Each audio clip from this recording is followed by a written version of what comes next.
todos vocês, This viu? call is being recorded. Boa noite. Começou a gravar. Quero dar boa noite a todos vocês, agradecer aí esse momento frio, né, para estarmos juntos, é bom demais, né? Ouvirmos a palavra de Deus, falarmos sobre a palavra de Deus, isso é maravilhoso. A pastora Lisa pediu que eu fizesse, né, esta aula plus, e então eu sugeri a ela esse tema, né, que nós vamos falar agora à noite. Eu penso que é muito interessante nós darmos, assim, continuidade a assuntos que nós já estamos tratando e falando, né? Já passamos por dois períodos aí, né, dos livros proféticos, né, livros proféticos, históricos e proféticos 2 e 3, né, e agora estamos no 4, mas eu queria comentar um pouquinho com vocês sobre este tema, né? O que os profetas, na verdade, eles falam a respeito, né, do Evangelho, na verdade. Então, eu queria para a gente, boa noite, alguém deu boa noite aqui? A Marleide, boa noite, Marleide. Boa noite a todos. Eu vou compartilhar aqui minha tela. Muito bem. Ups. Muito bom. Vocês estão vendo aí minha tela, sim? Sim ou não? Vocês estão vendo? Só fala assim para mim, sim, não. É que a partir de agora... Estão vendo? Tá aparecendo aqui, tranquilo. Tá, o evangelho dá. É porque a partir de agora eu não consigo mais ver vocês, né? Apenas ouvir quando vocês falam aí com o microfone aberto. Eu nem consigo ler as mensagens, né, que aparecem no chat.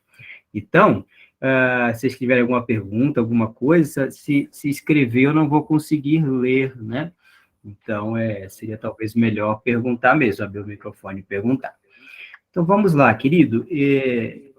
Deixa primeiro eu comentar algo com você. Toda vez que a gente fala, e nós já comentamos isso um pouquinho antes, né?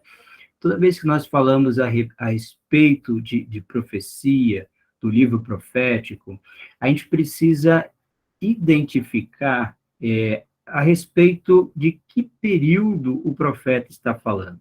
É importante a gente observar também o contexto histórico daquele momento, né, daquele profeta, do que ele está profetizando. Então, é muito importante nós fazermos, quando lemos um texto de um dos profetas, por exemplo, né, o que é o foco nosso aqui nessa noite, é importante a gente perguntar, fazer a seguinte pergunta, né, quando? Quando foi que o profeta escreveu isso? E também, para quando será, ou para quando foi, né, porque pode ser uma profecia que já se cumpriu, para quando é esta palavra profética, essa profecia, esse texto? Essa é uma pergunta muito importante que a gente precisa fazer. Então, nós já comentamos, né, em outras aulas, em outras oportunidades, a respeito que os livros dos profetas, eles talvez sejam os textos mais, digamos assim, mal compreendidos ou pouco, né, compreendidos da Bíblia. Muitos cristãos não têm uma compreensão dos livros proféticos igual tem dos evangelhos ou do livro do Gênesis, por exemplo, né? Então, essa porção da palavra de Deus tão importante, tão preciosa, muitas vezes ela não é bem compreendida. E isso passa por vários pontos, né? Várias coisas que nós já comentamos em outra aula. Mas um dos pontos é entender o período da profecia, para quando o profeta está falando. Então, essa é uma pergunta importante. Vamos pegar um exemplo aqui para a gente poder entender bem, né? Vamos trabalhar hoje bastante com Isaías, vamos tentar focar aí mais num dos livros um dos profetas, que no caso aqui que eu escolhi foi Isaías. Então, por exemplo, existe aqui dois capítulos de Isaías que está muito claro, muito definido que Isaías estava falando para aquela época, para aquele momento histórico, né? Às vezes é fácil identificar, às vezes não é fácil identificar. Aqui ficou mais fácil identificar Isaías 7, porque aqui Isaías cita o nome do rei, fala a respeito de Acais, né? O que diz aqui Isaías 7, versículo 2? Deu-se aviso à casa de Davi. Veja que Acais é da descendência de Davi, da linhagem de Davi. Deu-se aviso à casa de Davi. A Síria está aliada com Efraim. Lembra que nós falamos sobre alguns termos que os profetas usam, que é importante nós entendermos, né?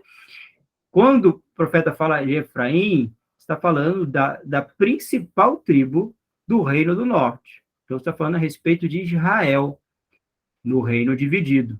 Você lembra, né, que tem o reino do norte, o reino do sul, Israel, as 10 tribos, o reino do sul é Judá, com a tribo de Judá e Benjamim. Então, a Síria está aliada com Israel, com o reino do norte, Efraim. Então ficou agitado o coração de Acais e o coração do seu povo, como se agitam as árvores do bosque com o vento. Então, isso aqui é um fato, algo que aconteceu. Então, aqui, a partir daqui, capítulo 7, capítulo 8 de Isaías, ele vai falar a respeito daquela época, daquele momento, daquela situação que eles estavam vivendo, né? Aqui nós estudamos também, né? Esse aqui é um momento onde o reino do norte de Israel, com um rei chamado Peca, ele se uniu ao rei da Síria, Rezim, se eu não me engano, o nome dele. Eles fizeram uma aliança para resistir ao avanço de uma terceira nação, que se chamava Assíria. E a nação síria e a nação assíria. Então, essa aliança ela existiu e no período de Acais, e esses dois reis, eles quiseram que Acais fizesse parte dessa aliança ante a Síria, mas Acais se negou. Então, eles estavam prontos, né, para invadir Judá. Esse é o momento.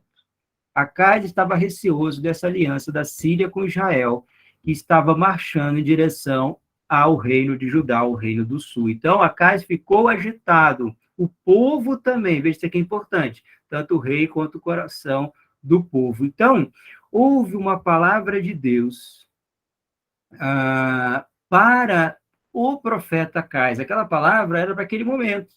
Tá? Então, o Senhor disse a Isaías, pegue seu filho, Sear-Jazube, e vá encontrar-se com o rei Acais. Ele estará no fim do arqueduto que abastece o tanque superior, perto do caminho para o campo onde se lava a roupa. Diga a Acais, veja, essa era uma palavra para aquele rei, para aquele momento, para aquela circunstância. Diga a Acais que pare de se preocupar e que não precisa ter medo da ira ardente daquelas duas brasas apagadas, Rezim, que era o rei da Síria, e Peca, que era o rei de Israel na época, filho de Remalias. Certo? Então, essa era a palavra de Deus para o rei Acais. Então, a palavra de Deus é que é para ele não se preocupar. Acais estava muito preocupado com essa invasão, então ele cogitou fazer aliança com a Síria e ele acabou fazendo uma aliança com a Síria para se proteger do rei Peca e do rei Rezim. Porém, aqui continua a história, olha só, querido, só para a gente concluir aqui. É verdade que os reis da Síria e de Israel tramam contra ele e dizem, atacaremos Judá e a conquistaremos, né, o que nós estávamos falando. Então, colocaremos o filho de Tabeal para reinar sobre Judá. Já estava tudo planejado, eles iriam estabelecer um outro rei, quebrar a linhagem de Davi, era o que eles queriam. Mas assim diz o Senhor soberano, essa invasão não acontecerá, jamais ocorrerá, pois a Síria não é mais forte que sua capital Damasco, e Damasco não é mais forte que seu rei Rezim. Quanto a Israel, em 65 anos, será esmagada e completamente destruída. Aqui há uma profecia para a queda de Samaria, que aconteceu 65 anos depois desse fato histórico.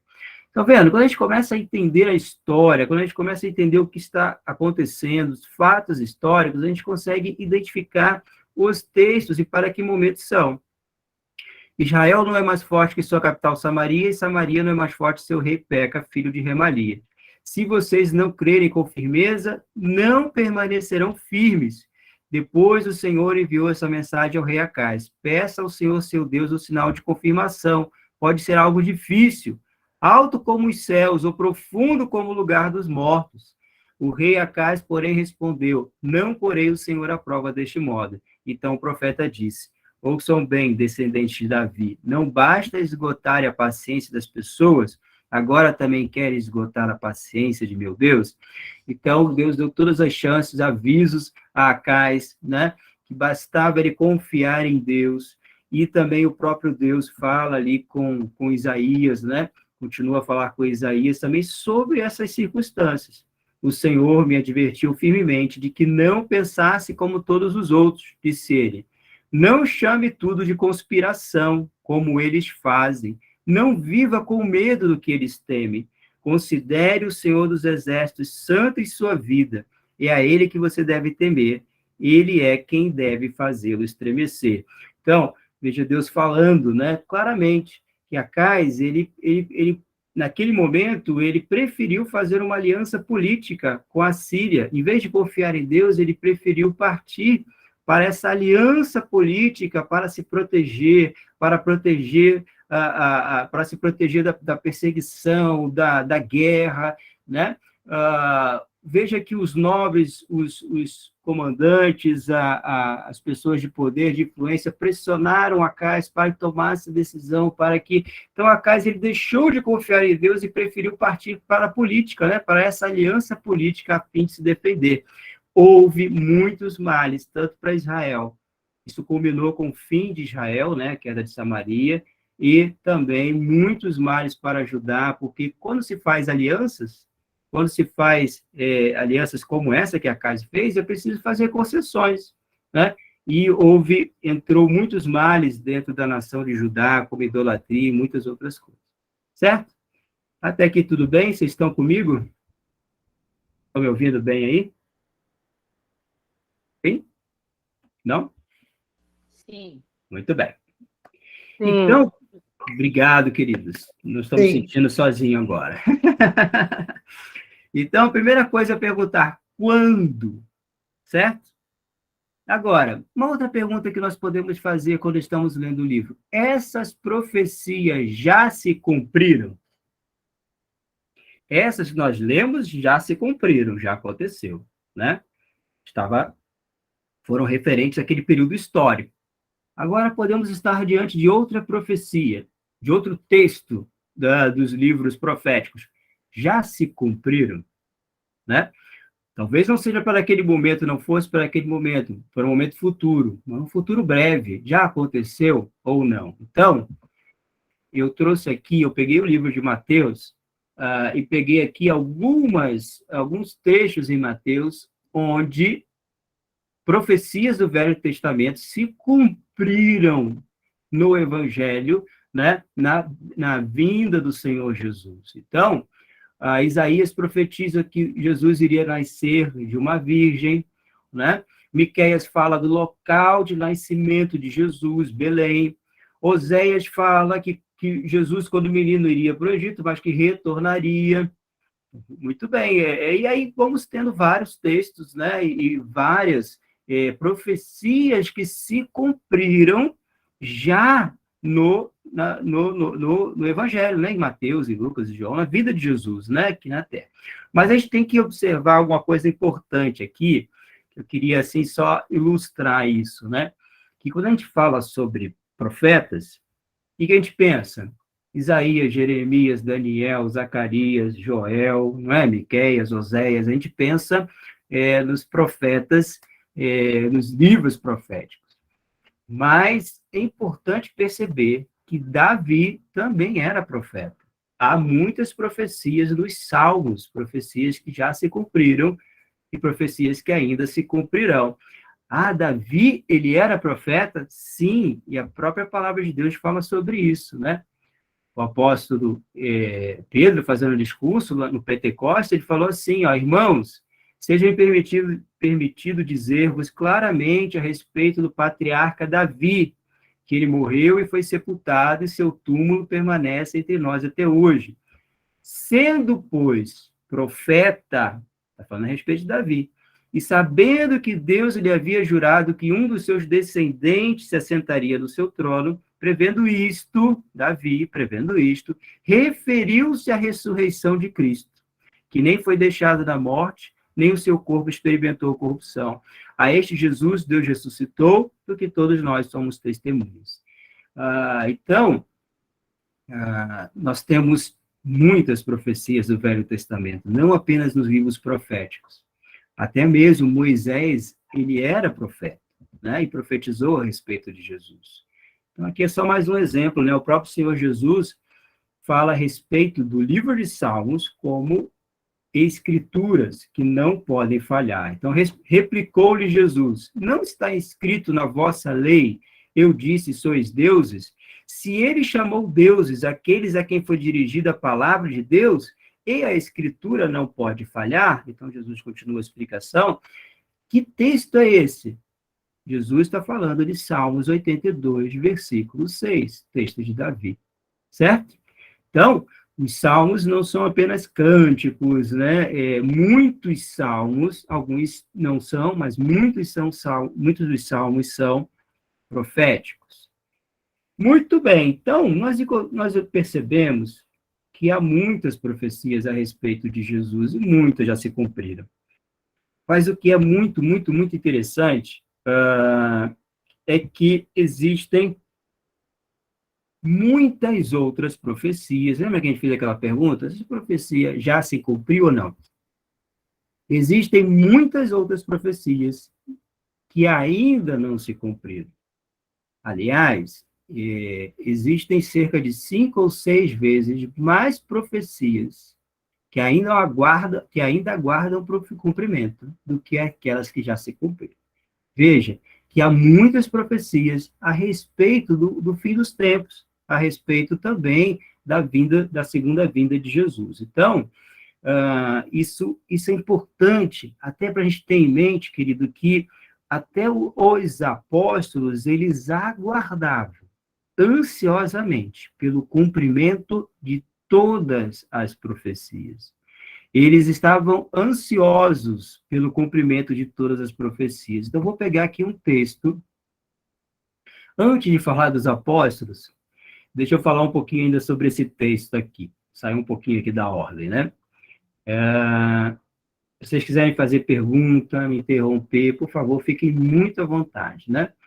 Veja que a gente, para falar sobre a palavra de Deus, nós temos que ler a palavra de Deus, né? Para falarmos sobre sobre princípios, que seja, precisamos mostrar na palavra, né? Não ficar apenas... Então, estou trazendo aqui muitos textos para a gente ver juntos, né? E analisar juntos. E aprender juntos, né? Se você tiver alguma dúvida, você pode me interromper. Lucas 4 é um texto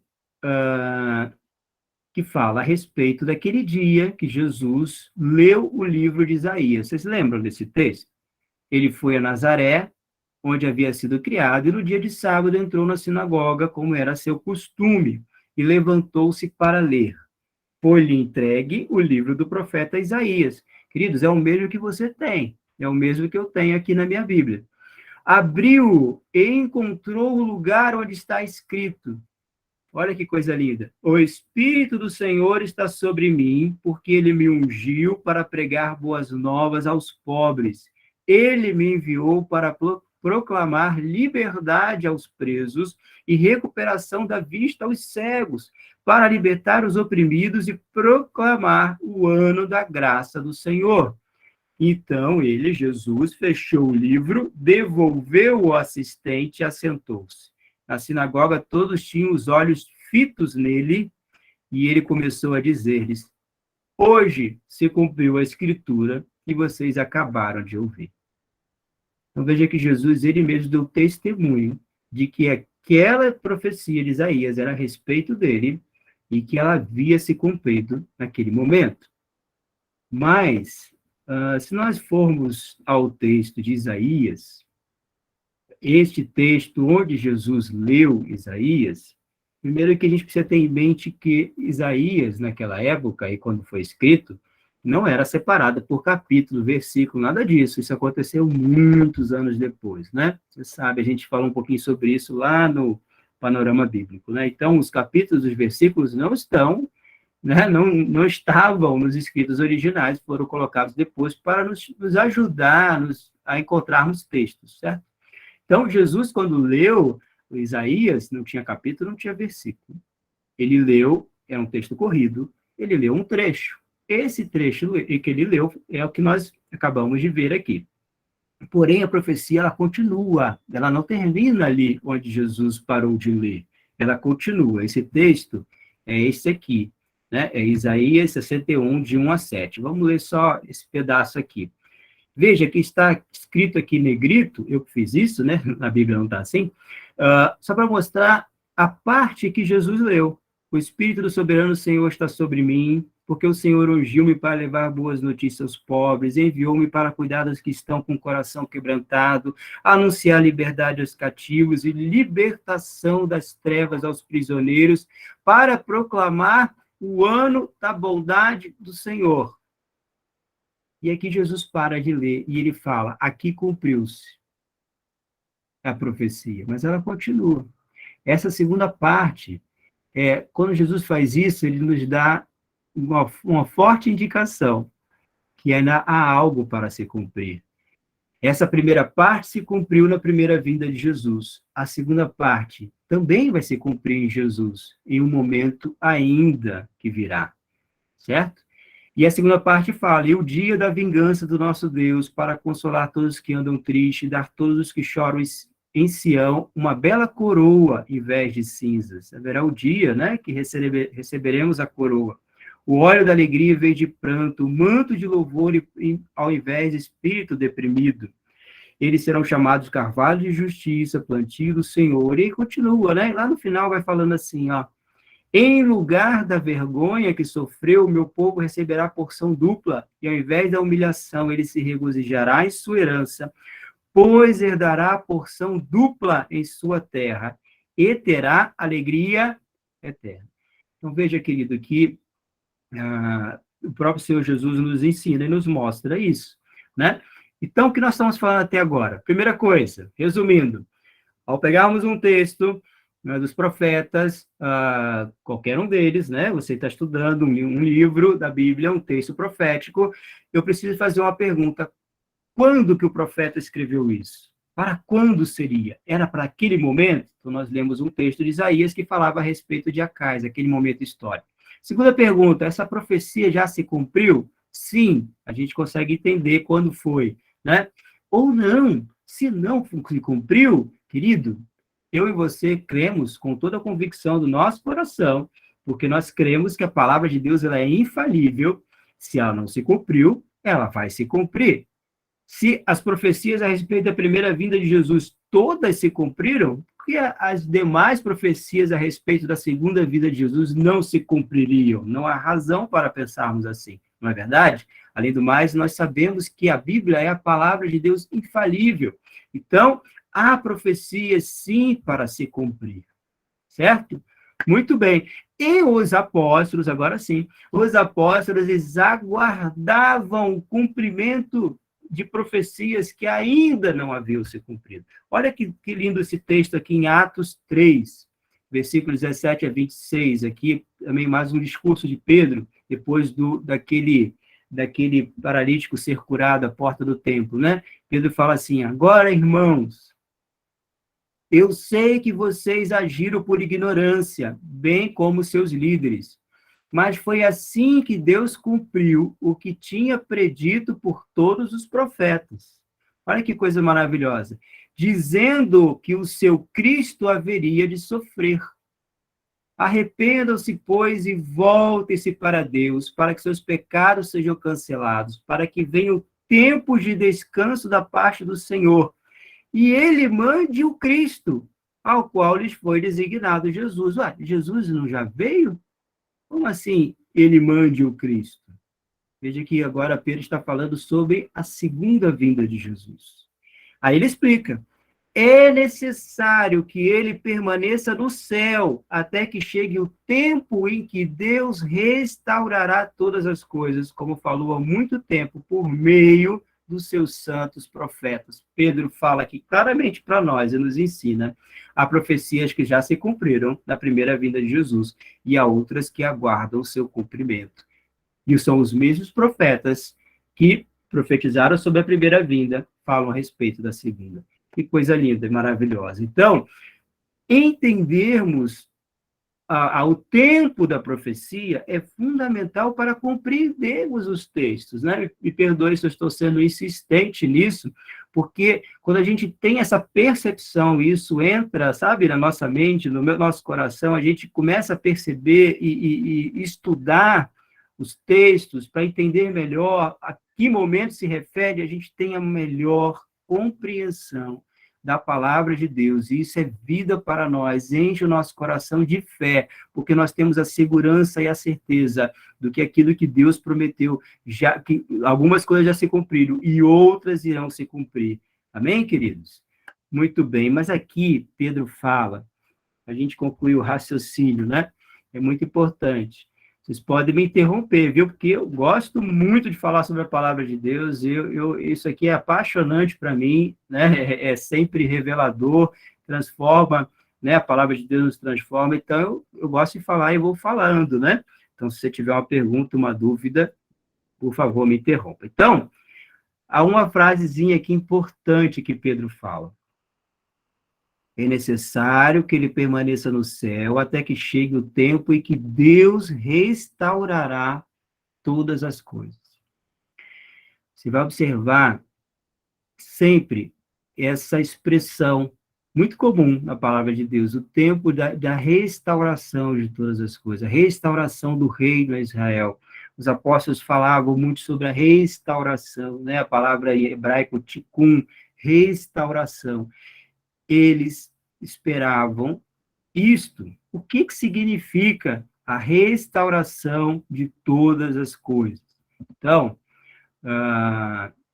Jesus, ele morreu, ele ressuscitou, ele passou 40 dias ensinando aos apóstolos, esteve com os discípulos no caminho de Emaús, explicando que era necessário que o Messias, ele, Jesus, sofresse, morresse, como os profetas haviam dito, né? E foi explicando, falando muitas coisas a respeito do Evangelho, a respeito dele, a respeito de coisas que iriam acontecer. Depois de 40 dias andando com Jesus, e Jesus ensinando mais uma vez os discípulos, os apóstolos, além de já ter andado, né, durante toda a vida de Jesus em companhia deles, aconteceu esse diálogo aqui um pouco antes de Jesus subir aos céus. Certa ocasião, enquanto comia com eles, deu-lhes a seguinte ordem. Deu-lhes a seguinte ordem: não saiam de Jerusalém até o Pai enviar a promessa, conforme eu lhe disse antes. João batizou com água, mas dentro de poucos dias vocês serão batizados com o Espírito Santo. Então, que estavam com Jesus e perguntaram: Senhor, será esse o momento em que restaurará o reino a Israel? Veja que essa pergunta estava no coração deles. E talvez Jesus, se isso fosse uma pergunta errada, Jesus provavelmente teria dito que não tem esse negócio de restaurar o reino de Israel. Eu já te ensinei, eu já falei com vocês várias vezes que não é bem assim e tal, vocês estão entendendo errado. Jesus não repreendeu pela pergunta. Eles perguntaram: Senhor, será esse o momento em que restaurarás o reino de Israel? E Jesus respondeu: o Pai já determinou o tempo e a ocasião para que isso aconteça. Então, veja que Jesus deixou claro que isso vai acontecer, mas que ele não iria, né, não caberia, né, aos apóstolos ali essa revelação de quando seria, mas que iria acontecer. Então, essa restauração, o que significa isso? O que é isso que os apóstolos aguardavam? O que é isso que os profetas já profetizaram? O que é isso que nós devemos aguardar também? Querido, Jesus, ele virá, sim. Jesus, ele vai voltar, querido, a colocar os pés nessa terra, mas vamos chegar lá. Vamos falar um pouquinho mais sobre a restauração. Então, Jesus respondeu, mais uma vez, hein? Eu lhes garanto que quando o mundo for renovado e o Filho do Homem se sentar em seu trono glorioso, vocês que foram meus seguidores também se sentarão em 12 tronos para julgar as 12 tribos de Israel. Então, isso aqui é uma promessa para os apóstolos, né? Vocês vão sentar em 12 tronos, vão julgar, vão me ajudar. Mas quando isso vai acontecer? No momento da restauração de todas as coisas. Mas olha, Jesus não está sentado já no trono, nos céus? Está. Jesus está no trono, à direita de Deus. Mas há um trono em que Jesus vai sentar aqui na terra. Há um trono onde Jesus vai sentar, Jesus vai reinar. Não é sobre ele que Apocalipse fala, o filho varão que regerá as nações com cetro de ferro. Não é sobre ele que Apocalipse fala, né, sobre o milênio, os 1000 anos do reinado de Cristo sobre a terra. Não é sobre ele que Zacarias fala que ele colocará os pés sobre o Monte das Oliveiras, mais uma vez. Querido, Jesus, ele vem para reinar sobre a terra. Depois da grande tribulação, ele vem para reinar sobre a terra, para restaurar todas as coisas. Vamos falar mais sobre isso aqui na frente, vamos entender. Mas esse trono não é no céu? Tem um trono no céu, mas tem um trono que Jesus vai sentar aqui na terra. Olha que fala aqui em Mateus 25. Quando o Filho do Homem vier em sua glória, certo? Jesus falando, está falando do futuro. Quando ele vier da onde? Vier do céu, porque ele vai estar no céu. Quando ele vier em sua glória, acompanhado de todos os anjos, ele se sentará em seu trono glorioso. É o trono do governo sobre a terra. Todas as nações serão reunidas em sua presença, e ele separará as pessoas como o pastor separa as ovelhas dos bodes. Veja, querido, esse momento aqui, Mateus 25, 31, 32, Jesus está falando a respeito do início do milênio, quando ele vier, certo? Então, Apocalipse 20 fala sobre isso também, né? Lembra que eu falei que nós íamos ler a Bíblia, né? Então, vamos lá. Olhei e vi alguns tronos, e foi entregue o poder de julgar aos que neles se assentaram. Veja que Jesus falou aqui para os apóstolos que eles também se sentarão em 12 tronos. Foi entregue o poder de julgar aos que nele se assentaram.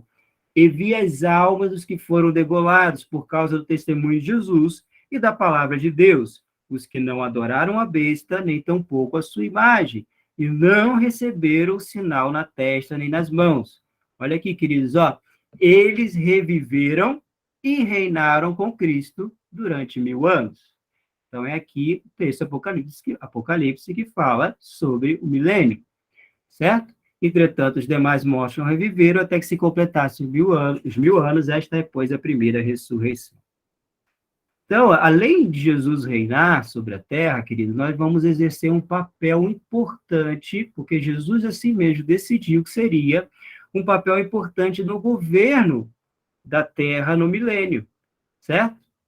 Nós vamos ajudar a Jesus a governar esse mundo. Nós estaremos com um corpo glorificado, ressuscitaremos. Os que estiverem vivos serão transformados no abrir e piscar de olhos. Os que estiverem mortos ressuscitarão, encontrarão com Jesus nos céus, e nós desceremos com ele para reinar durante 1000 anos. Jesus vai reinar, nós vamos, junto com Jesus, ajudar nesse governo do milênio. Olha que o apóstolo Paulo fala a respeito de uma dissensão, de uma briga, de uma contenda que havia na igreja de Corinto. Paulo fala assim: quando algum de vocês tem um desentendimento com outro irmão, como se atreve a recorrer a um tribunal e pedir que injustos decidam a questão em vez de levá-la ao povo santo? Olha o que o apóstolo Paulo fala aqui. Vocês não sabem que um dia nós, os santos, julgaremos o mundo? Veja que coisa maravilhosa, querido. Então, haverá esse momento do governo de Jesus aqui sobre a terra. Esse é o milênio, ele é literal, são 1000 anos, é uma promessa. Então, por que eu estou falando tudo isso, né? Porque, qual é o tema dessa conversa? O evangelho nos livros dos profetas, não é isso? Por que eu estou falando de tudo isso, querido? Porque o evangelho, ele é e eu quero que você entenda muito bem aqui agora, né, não quero que fique dúvida, né? Não existe dois evangelhos, o evangelho é um só. O evangelho da salvação, o evangelho do reino. É uma coisa só. O que é a palavra evangelho? São as boas novas. As boas novas da salvação, as boas novas do reino de Deus.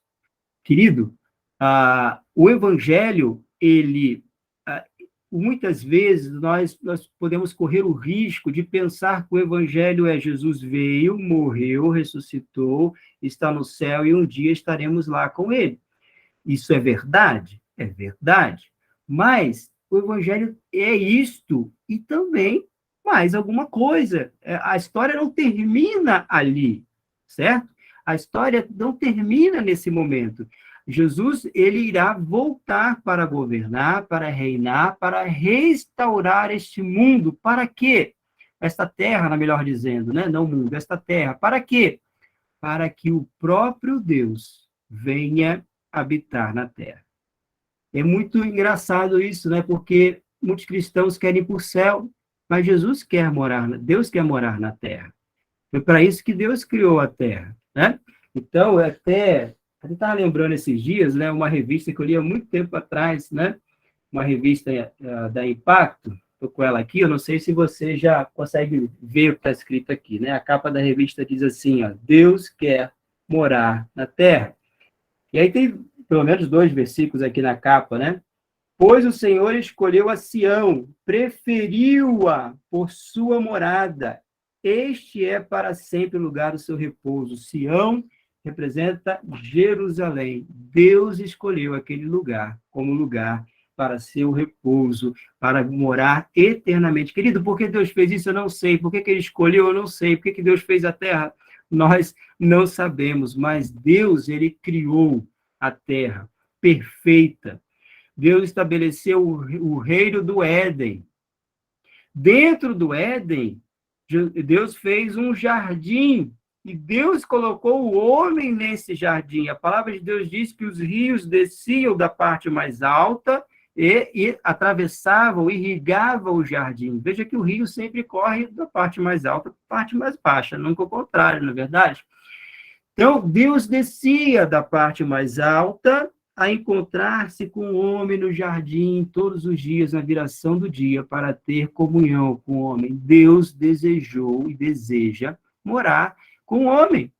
Deus criou a terra e quando veio o pecado, quando Satanás enganou o homem, será que Deus ele falou assim, poxa, eu queria tanto, eu fiz tudo tão perfeito, maravilhoso, não tinha pecado, a terra era um negócio lindo, maravilhoso, mas agora estragou tudo, deixa para lá, vou buscar outra coisa para fazer, vou desistir de tudo.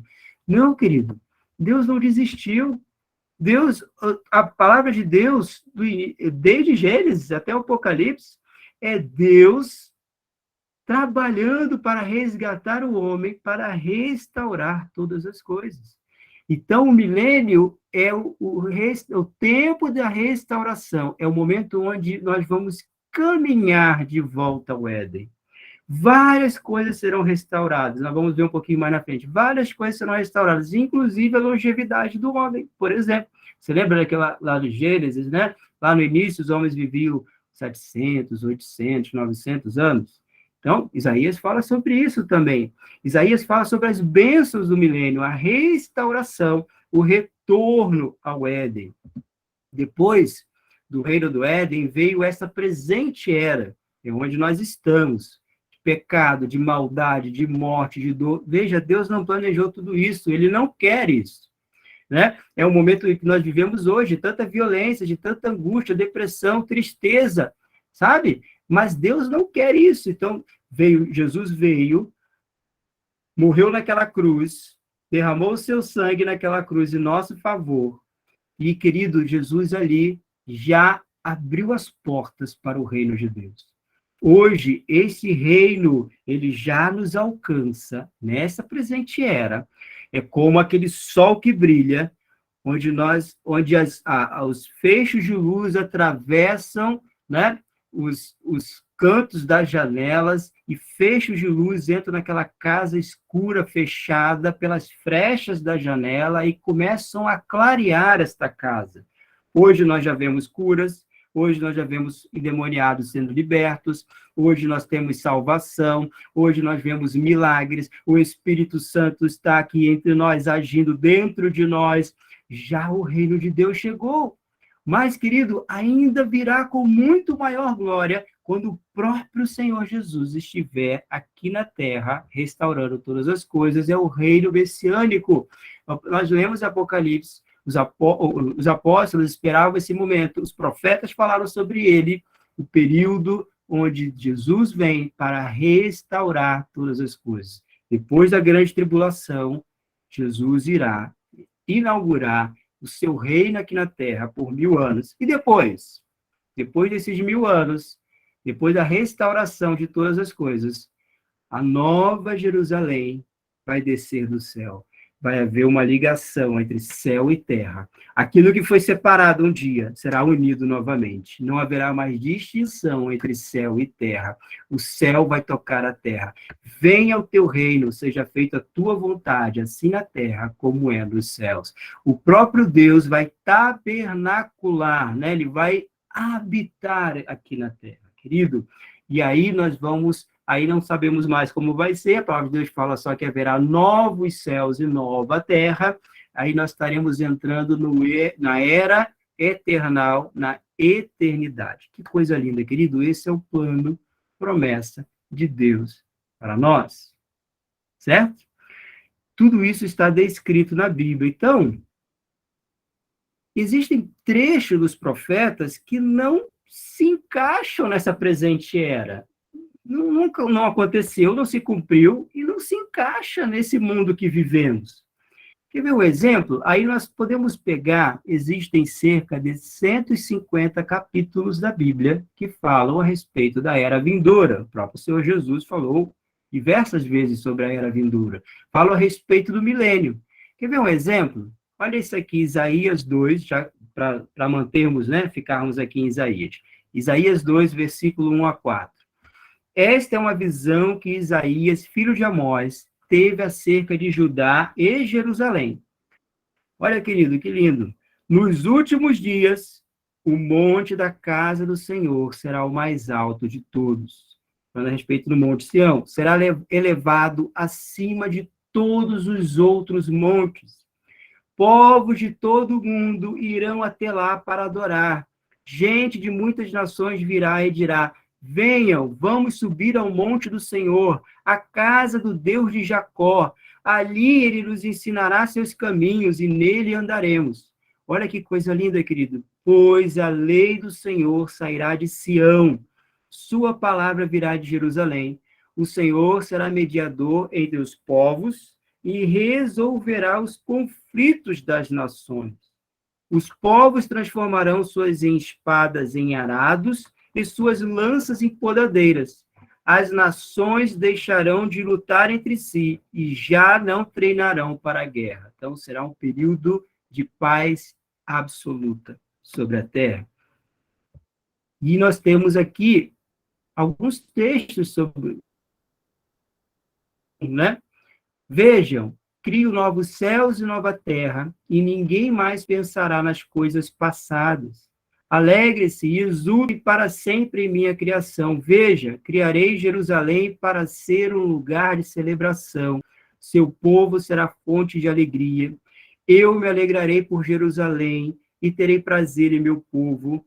Olha que coisa linda, querido. Nela não se ouvirá mais o som de pranto e clamor. Será que hoje não ouvimos em Jerusalém o som de pranto e clamor? Sim. Mas haverá um momento que isso não vai mais acontecer. Nunca mais morrerão bebês de poucos dias. Nunca mais morrerão adultos antes de terem uma vida plena. Ninguém mais será considerado velho aos 100 anos. Veja, a restauração da longevidade. Somente os amaldiçoados morrerão jovens. Naqueles dias, habitarão nas casas que construíram e comerão dos frutos de suas próprias videiras. Invasores não habitarão em suas casas, nem lhes tomarão suas videiras.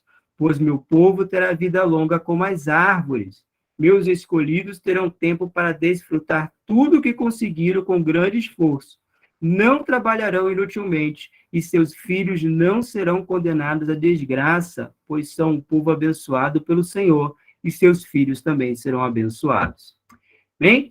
E eu os atenderei antes mesmo de clamarem a mim. Enquanto ainda estiverem falando de suas necessidades, responderei às suas orações. O lobo e o cordeiro comerão juntos. O leão se alimentará de palha, como boi, mas as serpentes comerão pó. Em meu santo monte, ninguém será ferido nem destruído. Eu, o Senhor, o falei.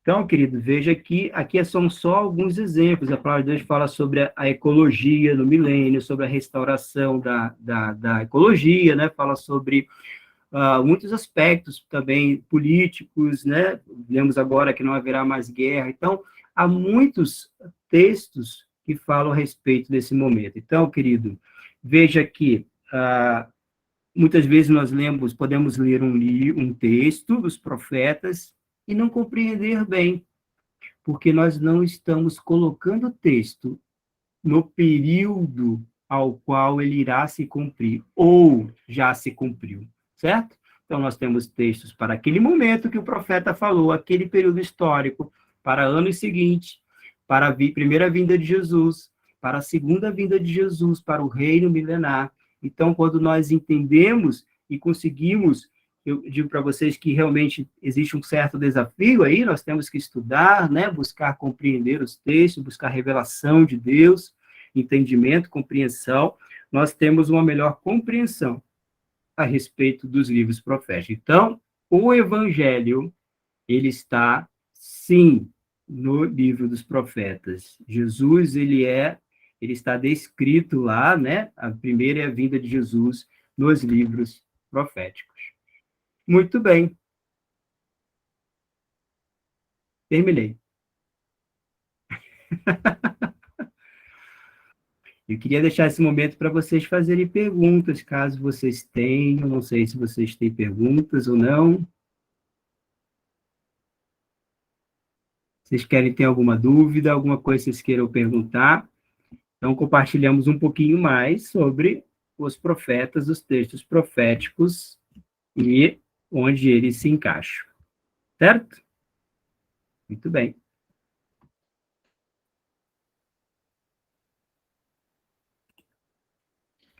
Quem quiser falar, é importante abrir o microfone.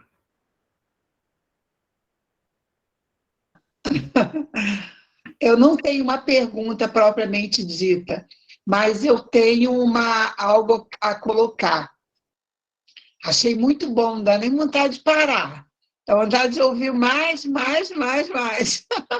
Muito bom, esclarecedor, deu uma vontade muito grande de ler, comer esse livro de Isaías aí, de aprender mais e mais. Parabéns, viu? Foi muito legal essa aula. Eu gostei muito. Amém. Glória a Deus.